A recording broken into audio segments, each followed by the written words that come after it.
మరొక దానికి ఉపయోగపడుటకే ఈ పని చేస్తే దాని పేరు శేషము అంటారు. మనమందరం ఎవరం? మనమందరం శేషం. శేషం అంటే అర్థం ఏమిటి? భగవంతుని కొరకు ఉపయోగపడేవాడు. కాబట్టి లోకమంతా శేషమే. ఈ శేషము లేకపోతే ఆయన ఎందులో ఉంటాడు? ఎవరి కోసం ఉంటాడు? ఆయన కోసం ఆయనకి ఏం అక్కర్లేదు. ఆయన ఇక్కడికి రానక్కర్లేదు. ఇక్కడికి వచ్చాడంటే ఆయన మన కోసం వచ్చాడు. మనమేమనాలి? ఆయన ఇంత కష్టపడి మన ఇంటికి వస్తే నువ్వు వాడికి ఉపయోగపడవా? కాబట్టి నువ్వు శేషభూతుడు అయి ఉండాలి. కానీ మనం మరిచిపోతాం.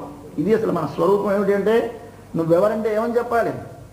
శేషభూతుడను అంటే అర్థం ఏంటి? ఒకనికి ఉపయోగపడదగిన వాడను అని చెప్పాలి. ఎవ్వడ మనం మగ శరీరం ఉండేసరికల్లా నేను స్వతంత్రుడిని, ఆడ శరీరం ఉంటే పరతంత్రుడు, పొగ శరీరం ఉంటే స్వార్థం, స్త్రీ శరీరం ఉంటే పరార్థం. కాబట్టి స్త్రీ ఆడపిల్ల పుట్టగానే అబ్బాయిని వెతుక్కుందికి ప్రయత్నాలు, వాడి దాని బతుకు ఎంత గొప్పదైనా వాడికి అధీనం చేసి ఏమిటో అయ్యకి అప్పచెప్పేమని అక్కడి నుంచి బెంగ పెట్టుకుంటూ ఉన్నాం.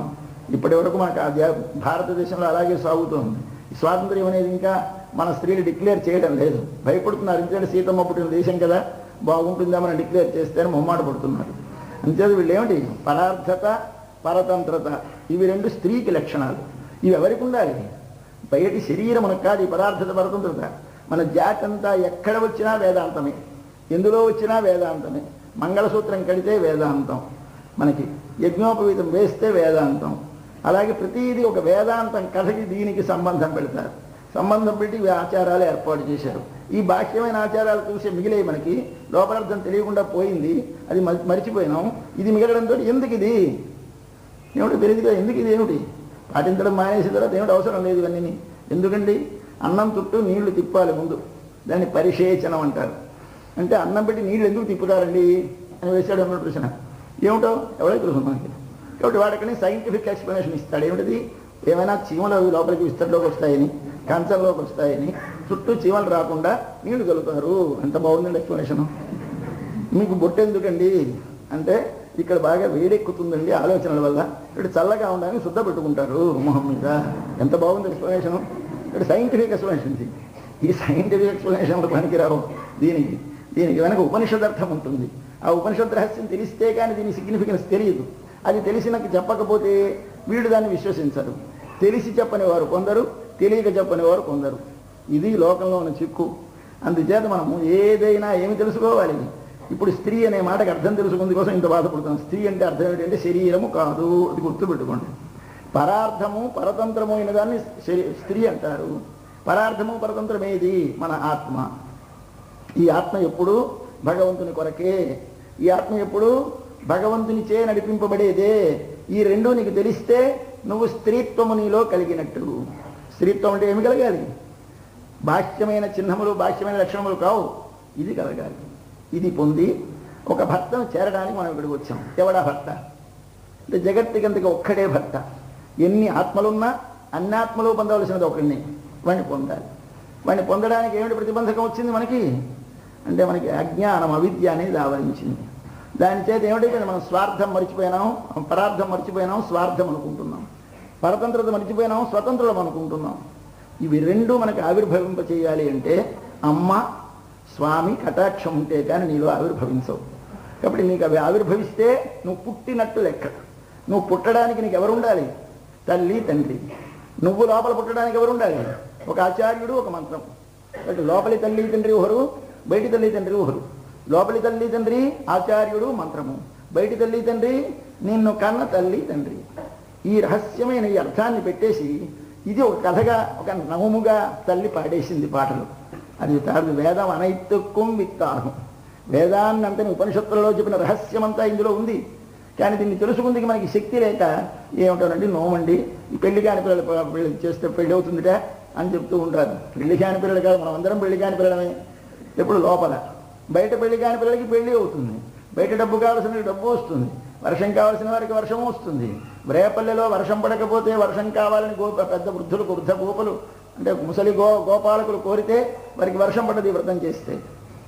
లేదు, కేవలం కృష్ణునే పొందాలనుకున్న గోపికలకి కృష్ణుడు పొందారు. ఇప్పుడు లోకంలో ఎలా ఉంటారు మనుషులు? ఐశ్వర్యకాములు కొందరు, భగవత్కాములు కొందరు. ఐశ్వర్యము కావాలని కోరేవారు కొందరు ఉంటారు, భగవంతుడే కావాలని వారే కొందరు ఉంటారు. భగవంతుడే కావాలనే వారికి భగవంతుడిని పొందిస్తుంది వ్రతం. ఐశ్వర్యం కావాలనే వారికి ఐశ్వర్యం కలుగుతుంది. కాబట్టి మనం ఉన్నాం. కానీ అంతా శత్రుమయం. ఎక్కడ చూద్దామన్నా అందరూ శత్రువులే. ఈ శత్రువులు మనని బాధ పెడుతూ ఉంటారు. ఏమిటా శత్రువు ఎవరు? ఒకటి మొట్టమొదట నేను ఒక శత్రువు, నాదొక శత్రువు. ఇది ఎక్కడ ఉన్నారు వీళ్ళిద్దరు? ఇక్కడే. నేనొక శత్రువు, నాదొక శత్రువు. మరి నువ్వు నీ రక్షణ నేను చేసుకోగలను. ఎంత గొప్పవాళ్ళం మనం. నువ్వెవరయ్యా? నేనండి. ఎందుకు పెంచాను? నా కోసమేనండి. మరి మీకు ఎవరండి మీకు రక్షణ? నేను ఇలా ఈ సెక్యూరిటీ కోసం దేవుడాన్ని నేను తుపాకీ లైసెన్స్ పొందేశాను, మరేం లేదు, చంపేస్తాను. వీడికి ఎంతో ధైర్యం. ఇక్కడ తన రక్షణ తన అధీనము, తాను తన కొరకు, తానే స్వతంత్రుడే. 3 భావాలు మనలో పుట్టుకొస్తాయి. ఈ పుట్టినటువంటి 3 భావాలు శత్రువులైతే ఇవి పోవాలంటే ఏం చేయాలి? నువ్వు ఒకసారి స్వామిని తండ్రి అని ప్రార్థించు, అమ్మని ప్రార్థించు, స్వామిలో ఉన్న గుణములను కీర్తించు ఒక్కసారి, అమ్మలో ఉన్న సౌందర్యాన్ని గుణాలని రెండింటినీ కీర్తించు రెండవసారి అమ్మలో. ఇది నేర్పుతున్నారు ఇవాళ పాశురంలో. స్వామి దగ్గరికి చేరి స్వామి దగ్గర నిలబడిన ఆయన, లేవవా, నిద్రపోతే ఎలాగయ్యా? లే. ఆయన నిద్రపోతున్నాడా, మనం నిద్రపోతున్నావా? చిత్రమైన భావం ఇది. ఇది ఆండాళ్ళ తల్లి లేపుతోందిట. ఏంటది? నీలాతుంగస్తనగిరితి సుప్తం ఉద్బోధ్య కృష్ణం. నీలాదేవి యొక్క హృదయమందు నిద్రపోతున్నటువంటి స్వామిని ఒక్కసారి లేపుతోందమ్మ. హృదయములో పడుకున్నట్ట స్వామి. ఎవరైనా పడుకుంటారంటే ఎక్కడైనా హృదయం మీద తలపెట్టుకుని నిద్ర పడుతుందా? ఏమో పట్టింది స్వామికి. అలా పడుతుంది. ఎవరికి? స్వామి మన లోపల కాని హృదయములో స్వామిని కూర్చోబెడితే స్వామి నిద్రపోతాడు. ఇది ఒక అందమైనటువంటి మాట ద్రావిడ భాషలో చెబుతారు. మనము మేల్కని ఉంటే స్వామి పడుకుంటాట, స్వామి మేల్కని ఉంటే మనం పడుకుంటామట.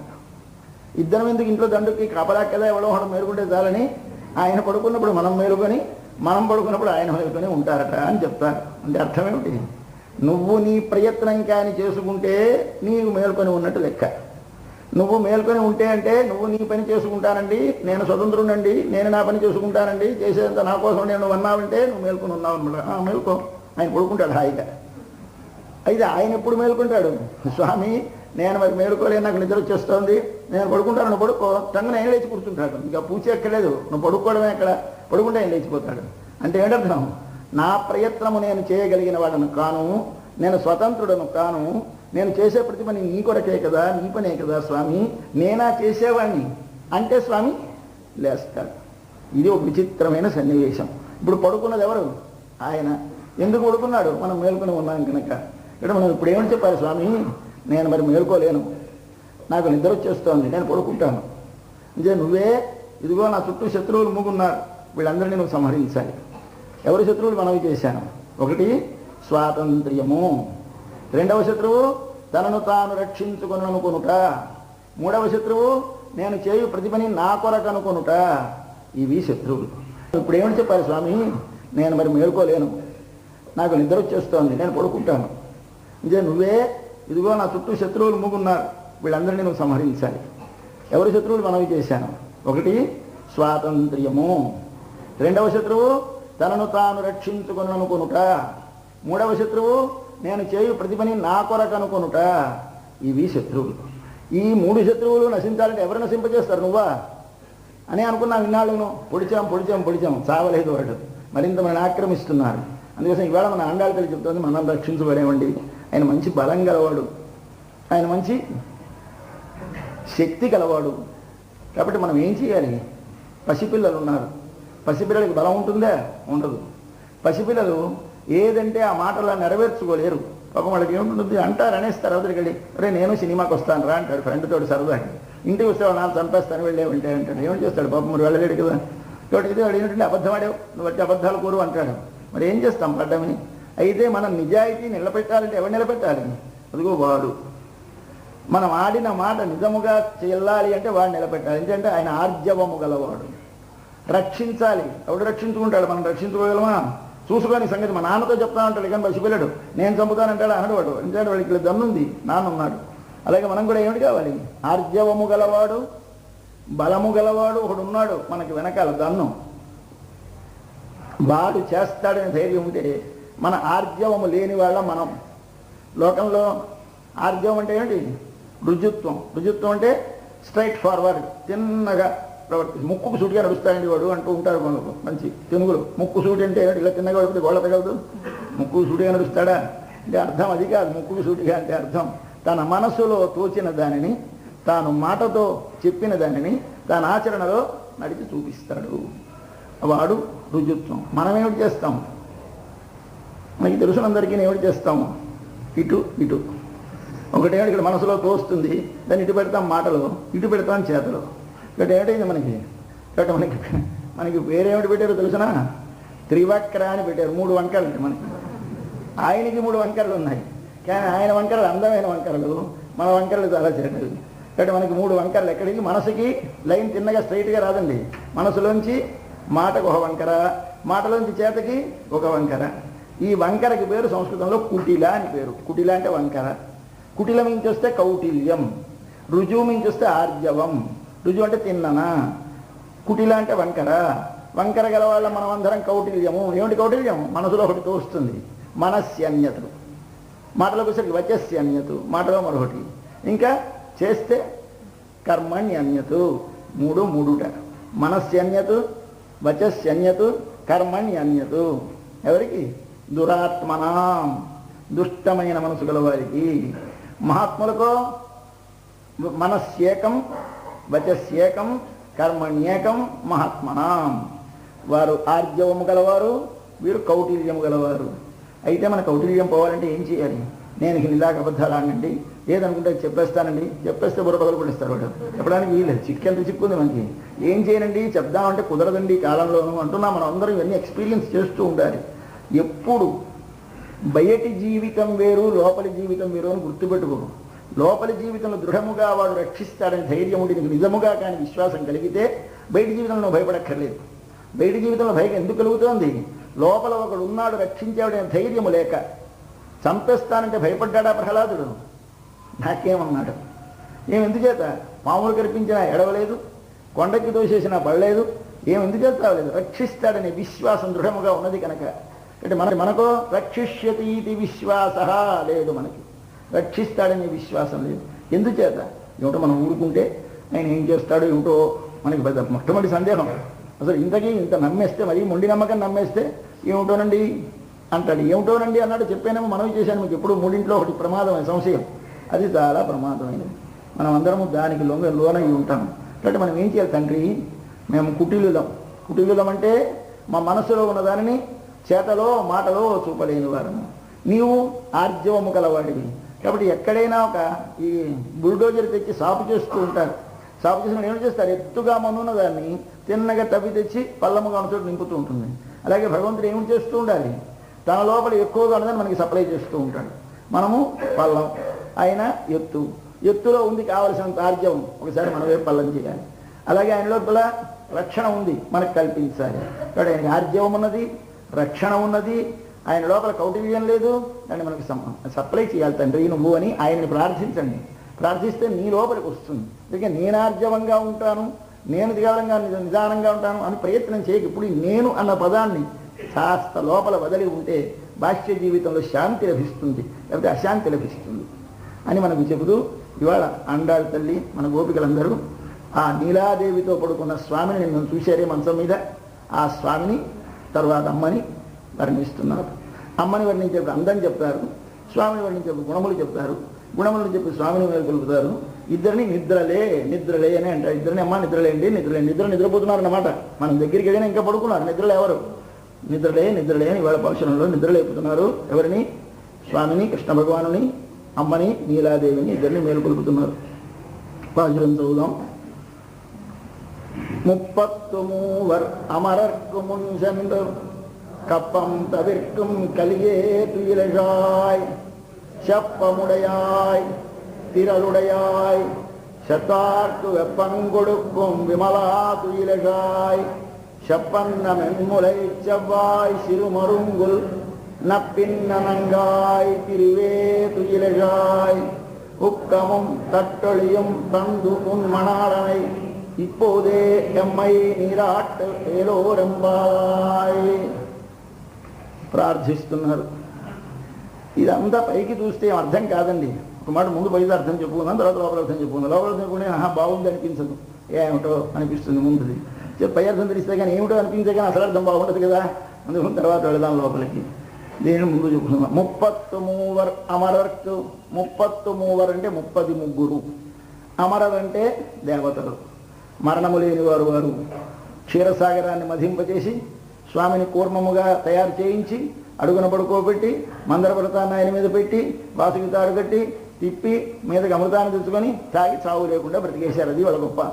ఎవడు అమరర్, చావు లేని వాళ్ళు. వారికి ఏం చేశాడు ఆయన? మున్సెండ్రు, ముందు వెళ్ళి, వాళ్ళు కోరకుండానే కాదు, వాళ్ళు వెనక నుంచి వాళ్ళు వెనక నిలబెట్టి తన ముందు వెళ్ళి నిలబడి. మున్సెండ్రు, ముందు వెళ్ళి అంటే వాళ్ళు ఇంకా బాధకి లోను కాకుండానే ముందు వెళ్ళి, వారికి ఆపద శత్రువులను కలిగేటప్పుడు శత్రువులకు ఎదురుగా తాను ముందు వెళ్ళి ఆయన ఏం చేస్తాడు? కప్పం తవిర్కుం. కప్పం అంటే కంపం, అంటే భయం. ఆ భయాన్ని తవిర్కుం, తొలగించును, స్వామి తొలగిస్తాడట. అటువంటి కలియే ఓ బలశాలి తండ్రి. ఎంత బలమయ్యానిది! ఎవరికైనా కానీ దేవతలకు ఆపద కలిగింది అంటే ముందు వెళ్ళి వాళ్ళకి ఆపద కలగకుండా కాపాడుతావు కదా, అంత బలశాలివే. కాబట్టి మాకు అలాగే చాలా భయంగా ఉంది. ఇప్పుడు వణకొస్తోంది. నువ్వు దేవతలకి సాయం చేస్తావు కదా, నీకు అలవాటే కదా, మాకు కూడా సాయం చెయ్యి అని ప్రార్థిస్తున్నారు. 33 అమరర్కు మున్సెండ్రు కప్పం తవిర్కం కలియే తుయిల్ ఎజాయ్. తుయిల్ అంటే నిద్ర. ఎజాయ్ లేము స్వామి, నిద్రను వీడుము, కాస్త నిద్రలు ఎత్తి మేల్కొనవయ్యా, మేల్కొనము. తుయిలజాయ్ అంటే మేల్కొనము అని అర్థం. సరే, తరువాత శప్పన్నమన్ములై శప్పముడయాయ్ తిరలుడయాయ్. శప్పం, శప్పం అంటే ఆర్జవం, తిరలంటే బలం. శప్పం అనే మాటకి 2 అర్థాలు. రక్షణ, ఆర్జవము అని 2 అర్థం. ఆయనకి రక్షణ ఆయనే, మనకు రక్షకుడు ఆయనే. ఇలాగ ఉండాలి మానవుడని మనకి రామచంద్ర ప్రభువు చెప్పాడట. నువ్వు రక్షకుడివై ఉండటమే నీ కర్తవ్యమని. ఎవరికి ఇలాగ ఉండాలి మానవుడని మనకి రామచంద్ర ప్రభువు చెప్పాడట. నువ్వు రక్షకుడివై ఉండటమే నీ కర్తవ్యమని. ఎవరికి రక్షకుడు అంటే నీ ధర్మానికి రక్షకుడివై ఉండాలి. అలాగే 2వది నీ వారికి రక్షకుడివై ఉండాలి. 3వది నీ వారికి రక్షకుడివై ఉండడం కాకుండా అందరికీ రక్షకుడివై ఉండాలి. 4వది లోకములో ఎక్కడున్నా ధర్మాన్ని కాపాడే బాధ్యత నీది. ఇక్కడ మొదటిది స్వధర్మ రక్షణ, 2 స్వజన రక్షణ, 3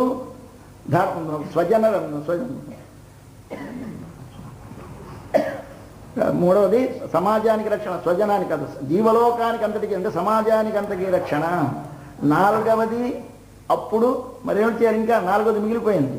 మొదటి రక్షణ మొట్టమొదటి రక్షణ స్వధర్మానికి, 2వ రక్షణ స్వజనానికి, 3వ రక్షణ జీవలోకానికి, 3వ రక్షణ ధర్మానికి. అందరి ధర్మం కాపాడవలసిన బాధ్యత మనకు ఉంది. ఎవడైనా నీకు తెలిసి, నీకు ధర్మము తెలిసి వాడు తప్పుతూ ఉంటే వాడిని వదిలేయకూడదు, ధర్మాన్ని అక్కడ రక్షించాలి. కాబట్టి 4 చెప్పారు. రక్షిత స్వస్య ధర్మస్య స్వజనస్య చ రక్షిత, రక్షిత జీవలోకస్య ధర్మస్య పరిరక్షిత అని రాముడికి పేరు. రక్షిత రక్షిత రక్షిత 4 పాదాలలో వస్తుంది. ఈ శ్లోకం మీకు శ్రీరామాయణంలో 4 సార్లు వస్తుంది. 3 సార్లు మొట్టమొదటి సంక్షేప రామాయణంలో వస్తుంది, మళ్ళీ వస్తుంది గుణవల్ల వర్ణించినప్పుడు, మళ్ళీ సీతమ్మ తల్లితో ఆంజనేయ స్వామి చెప్పినప్పుడు చెప్తాడు. కాబట్టి మీకు సుందరకాండలో వస్తుంది. 3 సార్లు ఈ శ్లోకం వస్తుంది. ఏమిటి ఆయన రక్షకుడు రక్షకుడు రక్షకుడు. ఇది నరుడుగా రాముడు ఉన్నాడు అక్కడ దేవుడుగా లేడు. దేవుడుగా ఉంటే అర్థం ఏమిటో మరొక అర్థం చెప్పుకుందాం. ముందు నరుడుగా రాముడు ఏం చేస్తున్నాడు? ఇదిగో ఈ 4 పనులు చేస్తున్నాడు. ఎవరిని ముందు రక్షించాలి? నీ ధర్మాన్ని ముందు కాపాడుకో. ధర్మాన్ని కాపాడుతాను ఒకరి ధర్మాన్ని కాపాడటానికి ప్రయత్నం చేయక ముందుగా రక్షిత స్వస్య ధర్మస్య, ముందు నీ ధర్మాన్ని మొదలుపెట్టుకో. 2వది నీ వారిని వదిలేసి లోకానందని ఉద్ధరిస్తాను, వారిని రక్షిస్తాను, వీరిని రక్షిస్తాను. ఇక ముందు స్వజనస్య చ రక్షిత. తర్వాత అప్పుడు రక్షిత జీవలోకస్య, సమాజమునంతను రక్షించును. అప్పుడు ధర్మస్య పరిరక్షిత, వారందరి ధర్మాన్ని కాపాడు.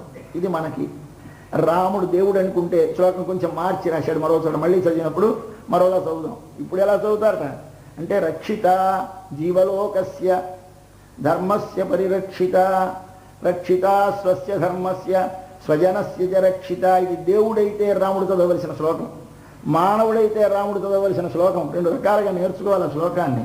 ఇదేమిటండి ఇలాగూ అనకండి. ఇప్పుడు దేవుడైతే మారుతోంది. ఏమిటి మారుతోంది? ముందు రక్షిత జీవలోకస్య, భగవానుడు ఏం చేస్తున్నాడు? జీవుడనేటటువంటి వాడు శరీరముతో ఎక్కడ ఉన్నా జీవుని లోపల తాను చేరి శరీరములో తాను దూరి ప్రతి జీవికి సత్త అనగా ఉనికిని కాపాడుతున్నాడు ఆయన. మనం ఉన్నామంటే అర్థం ఏమిటి? నేను అంటే జీవుడు, నేను అనే జీవుని లోపల పరమాత్మ ఉంటాడు. అనేన జీవేన ఆత్మన అనుప్రవిశ్య నామరూపే వ్యాకరవాణి